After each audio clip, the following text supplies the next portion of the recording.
বিশ্বনাথ চাৰিআলিৰ পৰা কালি আমি আৰম্ভ কৰিলোঁ প্ৰতীকী শুভাৰম্ভটো হ'ল।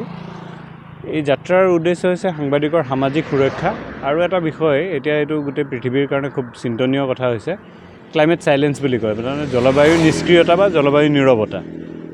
এতিয়া চাওক, গছ ৰোৱাটোতো খুবেই ভাল কথা। গছ ৰোৱাৰ সমান্তৰালভাৱে আমি এটা কথা লক্ষ্য কৰিব লাগে যে এজোপা গছ বাঢ়িবলৈ এটা সময় লাগে, 5 বছৰ 10 বছৰ বা তাতকৈ বেছি সময় লাগে। গছৰ পৰা আমি যিখিনি পাওঁ, মানে প্ৰাকৃতিক ভাৰসাম্যটোৰ কথাই হওক বা অক্সিজেনৰ কথাই হওক, এইখিনি গছ এজোপাত আহি চৰাই চিৰিকটিয়ে বাঁহ বান্ধিব, কিবা কৰিব, তাৰ বাবেও এটা নিৰ্দিষ্ট সময় লাগিব।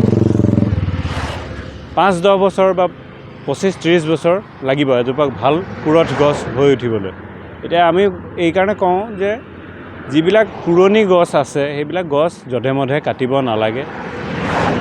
এনেও চৰকাৰী নিয়ম নীতিটো আছেই, কিন্তু সেইখিনি এতিয়া সেই ব্যৱসায় উদ্যোগীকৰণৰ নামত ব্যৱসায়িক এটা চিন্তাত এইবিলাক চব ধোঁৱা চাঙত তুলি থৈ চৰকাৰী পক্ষৰ ফালৰ পৰা এইবিলাক কৰি থকা হয়। এইবিলাক কৰিব নালাগে।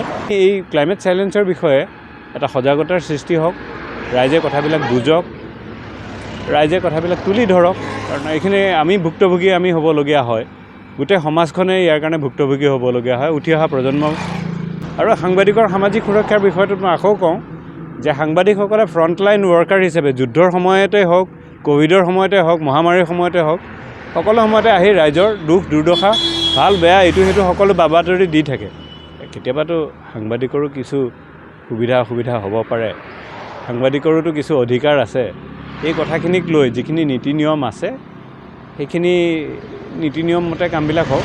মাজিথিয়া ৱেজ বৰ্ডৰ ৰেকমেণ্ডেশ্যন মতে সাংবাদিকবিলাকে দৰমহা পাব লাগে, আৰু বীমা যিখিনি হ'ব লাগে তেওঁলোকৰ জীৱন বীমা আৰু এইবিলাক কৰ্তৃপক্ষই হওক আৰু চৰকাৰীভাৱেই হওক, সকলো পক্ষই এই কথাবিলাকত গুৰুত্ব দিব লাগে। কাৰণ সাংবাদিকসকলো সমাজৰ এটা অংশ, আৰু সাংবাদিকসকল সুস্থ থাকিলে গণতন্ত্ৰও সুস্থ থাকিব।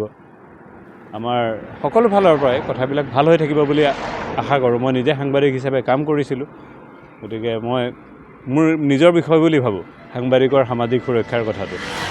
ইমানকৈ কৈছোঁ আৰু।